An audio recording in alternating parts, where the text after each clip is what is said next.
안녕하세요. 예수와 친구들. 6월 8일 수요일 매일 묵상 시작하겠습니다.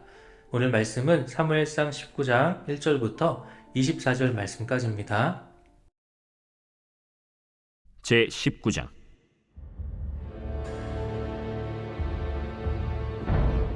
사울이 그의 아들 요나단과 그의 모든 신하에게 다윗을 죽이라 말하였더니 사울의 아들 요나단이 다윗을 심히 좋아하므로 그가 다윗에게 말하여 이르되 내 아버지 사울이 너를 죽이기를 꾀하시느니라. 그러므로 이제 청하노니 아침에 조심하여 은밀한 곳에 숨어 있으라. 내가 나가서 내가 있는 들에서 내 아버지 곁에 서서 내 일을 내 아버지와 말하다가 무엇을 보면 내게 알려주리라.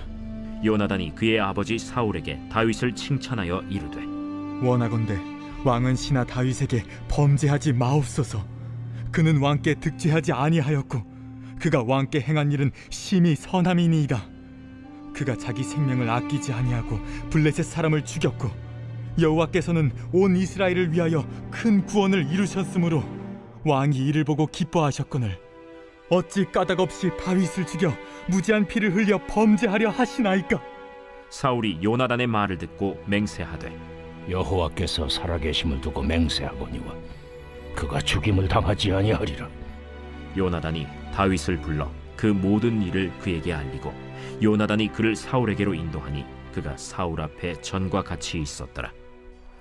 전쟁이 다시 있으므로 다윗이 나가서 블레셋 사람들과 싸워 그들을 크게 쳐 죽이매 그들이 그 앞에서 도망하니라. 사울이 손에 단창을 가지고 그의 집에 앉았을 때 여호와께서 부르시는 악령이 사울에게 접하였으므로 다윗이 손으로 수금을 탈 때 사울이 단창으로 다윗을 벽에 박으려 하였으나 사울의 앞을 피하고 사울의 창은 벽에 박힌지라. 다윗이 그 밤에 도피하매 사울이 전령들을 다윗의 집에 보내어 그를 지키다가 아침에 그를 죽이게 하려 한지라. 다윗의 아내 미갈이 다윗에게 말하여 이르되 당신이 이 밤에 당신의 생명을 구하지 아니하면 내일에는 죽임을 당하리라. 미갈이 다윗을 창에서 달아내리매 그가 피하여 도망하니라. 미갈이 우상을 가져다가 침상에 누이고 염소털로 엮은 것을 그 머리에 씌우고 의복으로 그것을 덮었더니 사울이 전령들을 보내어 다윗을 잡으려 하매 미갈이 이르되 그가 병들었느니라. 사울이 또 전령들을 보내어 다윗을 보라 하며 이르되 그를 침상째 내게 들고 오라. 내가 그를 죽이리라. 전령들이 들어가 본즉 침상에는 우상이 있고 염소털로 엮은 것이 그 머리에 있었더라. 사울이 미갈에게 이르되 너는 어찌하여 이처럼 나를 속여 내 대적을 놓아 피하게 하였느냐? 그가 내게 이르기를 나를 놓아 가게 하라. 어찌하여 나로 너를 죽이게 하겠느냐 하더이다. 다윗이 도피하여 라마로 가서 사무엘에게로 나아가서 사울이 자기에게 행한 일을 다 전하였고 다윗과 사무엘이 나요스로 가서 살았더라. 어떤 사람이 사울에게 전하여 이르되 다윗이 라마 나요스에 있더이다. 사울이 다윗을 잡으러 전령들을 보냈더니 그들이 선지자 무리가 예언하는 것과 사무엘이 그들의 수령으로 선 것을 볼 때 하나님의 영이 사울의 전령들에게 임하매 그들도 예언을 한지라. 어떤 사람이 그것을 사울에게 알리매 사울이 다른 전령들을 보냈더니 그들도 예언을 했으므로 사울이 세 번째 다시 전령들을 보냈더니 그들도 예언을 한지라. 이에 사울도 라마로 가서 세구에 있는 큰 우물에 도착하여 물어 이르되 사무엘과 다윗이 어디 있느냐?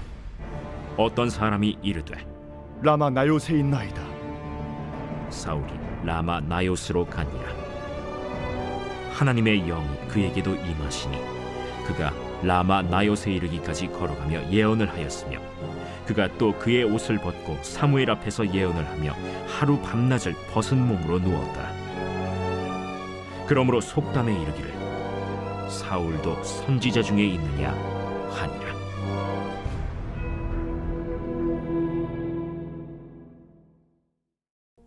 아멘.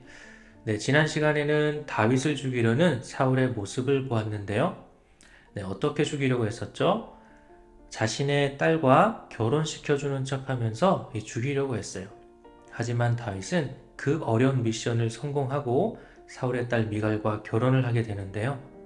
하지만 다윗을 죽이려는 이 사울의 모습은요, 오늘 말씀에서도 계속됩니다.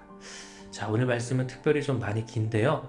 그래서 간단하게 내용만 한번 보도록 할게요. 사울은 요나단과 자신의 신하들에게 다윗을 죽이라고 명령했어요. 이에 요나단은 다윗을 위해 사울 앞에 나가게 되죠. 그리고 다윗은 죄가 없다라고 변호해주고 있어요. 이 변호해준다는 말은 편을 들어줬다라는 거죠. 다윗은 이 블레셋과의 전쟁에서 승리하는데 가장 큰 공을 세운 사람이었어요. 그리고 이렇게 다윗이 큰 공을 세우는 데는 하나님이 도우심이 있었다라는 거죠. 자, 이에 사울은 요나단의 말을 듣고 다윗을 죽이지 않겠다고 말해요. 다윗을 죽이지 않겠다라는 이 말을 통해서 다윗이 다시 궁으로 돌아오게 되었는데요. 이 평화는 오래가지 못하죠. 이 블레셋과 다시 전쟁을 벌이게 되는데 이번에도 다윗이 엄청난 활약을 했어요. 그래서 이스라엘이 승리하게 되었는데 여전히 나라를 위해서 큰 공을 세우는 이 다윗의 모습, 악령에 시달리는 사울은요, 하나님의 용사인 다윗을 다시 미워하고 또 죽이려고 해요. 그래서 다윗을 보면서 창을 던졌는데요. 다행히도 이 창이 다윗을 지나 벽에 박히게 되었어요. 그로 인해 다윗은 도망할 수 있었죠. 집으로 돌아온 다윗은 이 사울을 피해 도망하게 되는데요. 도망할 때까지 아내이자 사울의 딸인 미갈이 도움을 주었어요. 자, 그렇게 도망하게 된 다윗이 간 곳은 바로 사무엘이 선지자들을 양성하는 이 학교가 있는 라마나요시라는 곳이었어요. 그리고 이 사울도요, 바로 이 다윗이 사무엘에게 갔다, 라마나요시에 갔다라는 이 소문을 듣게 되죠. 그래서 전령을 보내는데요. 이 전령은 왕의 명령을 전달하는 사람이에요. 그런데 이상한 일이 일어나죠. 전령이 예언을 했다라고 말씀해주고 있어요. 여기서 예언이라는 말은 하나님을 찬양했다라는 뜻이에요. 사울은 3번이나 전령을 보냈는데요. 모두 다 하나님을 찬양하게 되었어요. 사울이 맡겼던 그 일을 하지 못하고 그냥 하나님을 찬양했다라는 거죠. 이 답답했던 사울이 이제는 자신이 직접 라마나요스로 가는데요. 사울도 하나님의 영이 임하셔서 사울까지도요, 예언을 했다고 말씀하고 있어요. 사울도 하나님을 힘써 찬양했다라는 거죠. 자, 친구들, 오늘 말씀에서 이 다윗은 계속해서 도망하게 되는데요. 다윗의 입장에서 생각해 보면 굉장히 슬픈 일이죠. 또 억울하기도 할 것 같아요. 분명히 사무엘이 자기에게 기름을 부었는데 이거 하나님이 하신 거잖아요. 그런데 여전히 왕은 사울이고요. 그 사울은 자신을 죽이기 위해서 두 눈을 부릅뜨고 쫓아오고 있어요. 기름 부음 받은 내가 왜 이렇게까지 쫓겨야 되는 걸까? 하나님은 그냥 왜 보고만 계시지? 이런 생각을 하지 않았을까요? 하나님은 정말로 그냥 보고만 계셨을까요, 친구들? 오늘 말씀을 잘 살펴보면요, 다윗이 죽을 고비를 넘기게 될 때 어떻게 넘기게 되죠? 요나단과 미갈의 도움이 있었고요. 그리고 사울이 던진 창은 다윗을 비껴서 벽에 꽂히게 되었고요. 다윗을 잡기 위해 보낸 전령들은 자신의 역할들을 다 하지도 못한 채 하나님을 찬양하게 되었어요. 자기들의 어떤 의지로 된 것이 아니었어요. 사울도요, 무언가에 홀린 듯이 하나님의 영에 의해서 하나님을 찬양하게 되었다고 말씀해주고 있죠. 이러한 모습들 속에 하나님의 도우심과 보호하심이 있었던 거예요. 사랑하는 예수와 친구들, 우리도요, 가끔은 하나님의 백성인 나에게 왜 이런 일이 일어날까? 라는 생각을 하게 될 때가 있죠. 그때 하나님은 그냥 보고만 계실까요? 아니에요. 힘들고 어려운 순간에는 깨닫지 못하지만 지나고 나서 보면요, 내가 만난 사람들 혹은 내가 경험하게 되고 내가 하게 된 그 일들을 통해서요, 하나님의 도우심이 있었다는 것을 우리는 깨닫게 돼요. 자, 우리 친구들, 오늘 말씀을 통해서 하나님이 택하신 다윗을 계속해서 보호해 주셨던 것처럼 우리 친구들도 하나님의 보호하심 아래 있음을 기억하는 오늘 하루가 되기를 소망합니다. 오늘 말씀은 여기까지고요. 내일 다시 만나도록 하겠습니다.